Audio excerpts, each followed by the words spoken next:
तो यहाँ पे मैं आ रखा हूँ एंड ये जगह मैं अपना सॉलिट्यूड आवर स्पेंड करता हूँ। एज यू कैन सी, अगर मैं तुम्हें दिखाऊँ तो काफ़ी लोनली जगह है, ठीक है।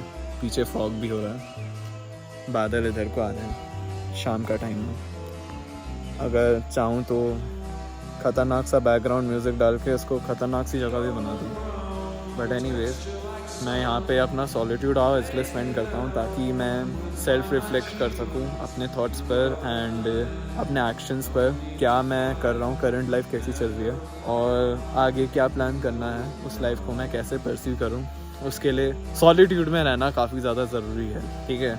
इवन आई सी पीपल जो मैनिफेस्ट करने का ट्राई करते हैं, उनकी मैनिफेस्टेशन इसलिए नहीं होती क्योंकि they don't have a place of self introspection, ठीक है। वो सोशल कल्चर और वर्क कल्चर में इतना बिजी हो जाते हैं कि अपने आप में रिफ्लेक्ट ही नहीं कर पाते। तो सेल्फ रिफ्लेक्शन काफ़ी ज़्यादा नेसेसरी है, उसके लिए तुम्हें सॉलिट्यूड में अपना आवर ज़रूर बिताना पड़ेगा।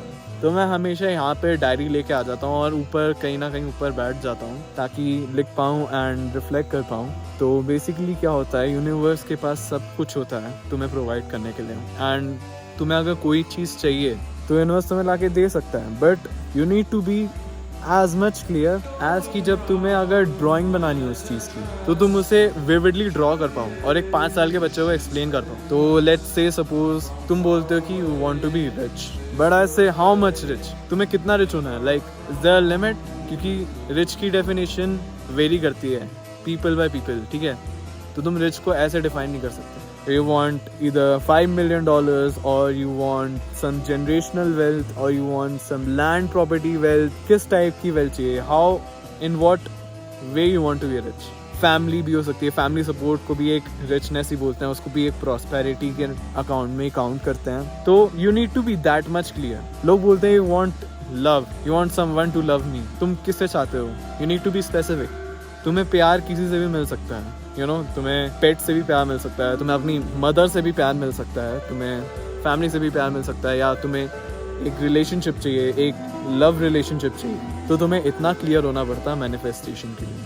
How to manifest it into physical dimension, if I talk about that, तो वहाँ पे क्या होता है, यूनिवर्स जो भी तुम्हारे डिजायर्स एंड थॉट्स हैं, जो तुम रिफ्लेक्ट करते हो, जिसमें तुम अपनी एनर्जी पुट करते हो, universe plants that seed into your life. और अब उस सीड को ग्रो करने के लिए तुम्हें उसमें पानी डालना पड़ेगा, तुम्हें उसको प्रोटेक्ट करना पड़ेगा from harsh climates. In a metaphorical way मैंने बोला, बट मेरे बोलने का मतलब ये है कि तुम्हें फिजिकल डायमेंशन में भी काम करना पड़ेगा।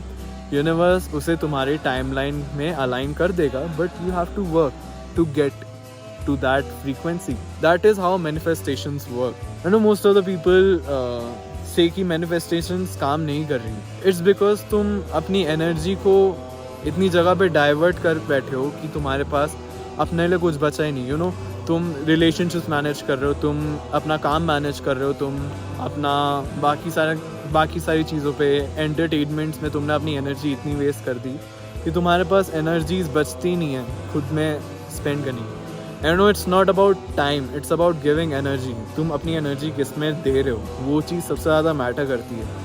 तो suppose you are wasting your time scrolling on reels, ठीक है, उससे क्या होगा, तुम्हारी जो एनर्जीज होंगी वो काफ़ी ज़्यादा कम हो जाएंगी and you will feel less ambitious, depressed. तो इससे अच्छा कि तुम बाहर निकलो घर से एंड अपने थॉट्स पे रिफ्लेक्ट करो। राइट, जर्नलिंग काफ़ी ज़्यादा हेल्प करती है, not for some fancy aesthetic style, but तुम अपने आप में एक सेल्फ रिफ्लेक्शन भी लिख सकते हो।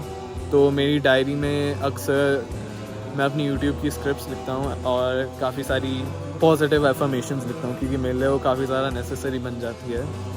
एंड उससे होता क्या है कि तुम्हारे अंदर एक एनर्जी आउटबर्स्ट आता है, समझ रहे हो। यू नो, जब मोशन होता है तो आदमी पसंद करता है चलना, और जब लेटा ही होता है, आदमी जब आलसी होता है तो पसंद करता है कि मैं आलसी ही रहूँ। तो विदाउट मोशन जीवन में कुछ भी नहीं हो सकता। इसलिए तुम्हें एक सेल्फ रिफ्लेक्शन भी चाहिए होता है अपनी लाइफ में, क्योंकि at the end it's only you and no one else. तुम किसी और के लिए नहीं जी रहे, तुम खुद के लिए जी रहे हो। यू हैव टू रियलाइज उसके लिए तुम अपनी लाइफ में क्या आउटपुट चाहते हो, तो ये भी काफ़ी ज़्यादा डिपेंड करता है। उसके लिए तुम सेल्फ रिफ्लेक्शन कर सकते हो और सॉलिट्यूड आवर्स स्पेंड कर सकते हो। ये चीज़ काफ़ी ज़्यादा नेसेसरी बन जाती है। क्यों? क्योंकि तुम अपनी एनर्जी वहीं पे पुट ऑन कर रहे हो। इससे क्या होगा, तुम अपने गोल्स में, अपनी डिज़ायर्स में तुम सक्सेसफुल रहोगे उन्हें अचीव करने में। तो यही रोल रहता है मैनिफेस्टेशन का। और साथ ही साथ it leads to a good life. ठीक है,